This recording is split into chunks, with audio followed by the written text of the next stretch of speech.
जब इतने घनाघोर वर्षा हो रही थी तो पानी कहाँ जा रहा था।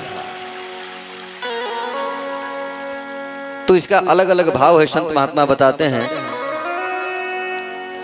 जब सीता जी का विवाह हुआ भगवान के साथ में, तो हम लोग की तरफ भी प्रथा है बहु भोज का, कि बहू के हाथ से लोग भोजन कराते हैं। तो जब सीता जी का विवाह हुआ तो सीता जी ने भी कहा कि मैं भी संत महात्माओं को अपने हाथ से भोजन कराना चाहती हूँ। भगवान ने कहा कि बाद में करा लेना। उन्होंने कहा कि क्यों? अरे संत महात्मा घर में आएंगे, प्रसाद पाएंगे, अच्छा लगेगा। उन्होंने कहा कि तुम्हारे यहाँ जो महात्मा संत थे वो थोड़े कम खाते थे, लेकिन हमारे यहाँ बहुत खाते हैं, इसलिए तुम खिला नहीं पाओगी। सीता जी को बड़ी हंसी आई। उन्होंने कहा क्यों? क्या हम संत महात्माओं को भोजन नहीं करा पाऊंगी? राम जी ने कहा ठीक है, तो करा लेना फिर। उन्होंने अगस्त मुनि को सीधे भगवान ने फोन कर दिया कि प्रभु आज निमंत्रण है हमारे यहाँ। अब तो संत महात्मा तो प्रतीक्षा करते ही हैं निमंत्रण का। अब तो अगस्त मुनि वहां पर पहुंचे।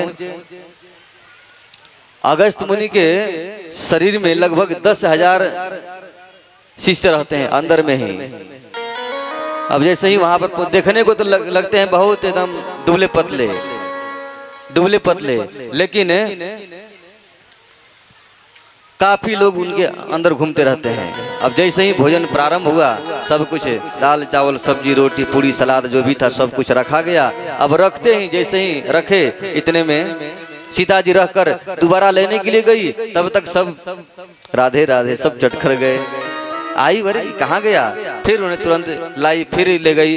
करते करते 2 4 5 6 7 घंटे बीत गए। अब भोजन कर रहे हैं, रुक ही नहीं रहे हैं। सीता जी परेशान हो गई, ये क्या हो रहा है भाई? सीता जी को बहुत जोर से झटका लगा। उन्होंने कहा कि समझ में नहीं आ रहा है। तो सीता जी ने सोचा कि थोड़ा सा पानी पिएंगे तब तो थोड़ा समय गैप हो जाएगा, इसके बाद फिर मैं बना लूंगी। तो सीता मैया ने कहा कि बाबा शास्त्रों में लिखा है कि मध्य मध्य जलम अपि पीब, बीच बीच में जल भी पीना चाहिए, इसलिए थोड़ा सा जल आप पी लीजिए। अगस्त मुनि ने कहा कि बेटी बात तो सही कर रही हो, लेकिन बीच आवे तब तो। बीच आएगा तो जरूर मैं पानी पीऊंगा। बोली हैं बीच अभी नहीं आया क्या? बोले नहीं। सीता जी ने माथा ठोका, बाप रे बाप 7 घंटे बीत गए, इनका अभी बीच ही नहीं आया, तो बीच कब आएगा महाराज? बोले अभी तो शुरुआत भी नहीं हुआ है। अब मैया ने सोचा कि मैं तो पता नहीं कहां से मैंने चक्कर में पड़ गया। अब तो परेशान हो गई। हनुमान जी को पता चला। उन्होंने कहा कि यदि मैं कुछ हेल्प नहीं करूंगा तो फिर बहुत गड़बड़ हो जाएगा। हनुमान जी भागे भागे आए। बोले मैया एक बात कहें? बोले अब मत, तुम कुछ मत कहो, मैं बहुत परेशान हूँ। बोले मैया मुझे बहुत भूख लगी है। सीता जी ने कहा कि एक तो मैं चक्कर में पड़ी हूँ, इसका खुद पेट नहीं भर रहा है, और तुम दोबारा फिर भूखे पड़े हो, जाओ यहाँ से भाग जाओ। हनुमान जी जबरदस्ती बैठ गए और बैठकर 2 पूरी खाकर बोले जय जय श्री राधे श्याम। बोले मैया मेरा तो हो गया काम। हनुमान जी उठकर चले गए। अगस्त मुनि ने कहा कि लोग कहेंगे कि बहुत खाता है, मेरे से पहले बाद में आया, पहले खाकर चला गया, अब यहाँ से मुझे भी चलना चाहिए। बोले बेटी हो गया मेरा पेट भर गया, अब मुझे पानी पिलाओ। सीता जी ने कहा कि एक से जान बची, अब मैं चक्कर में क्यों पड़ूं? जब भोजन इतना कर रहे हैं तो पानी कितना पिएंगे? नदी का नदी सुखा देंगे। उन्होंने कहा कि महाराज क्षमा करना, मैं केवल भोजन के लिए बुलाई थी, पानी के लिए नहीं। श्री राघवेंद्र सरकार के पास गए। बोले महाराज आप वहीं पानी पिला दीजिए।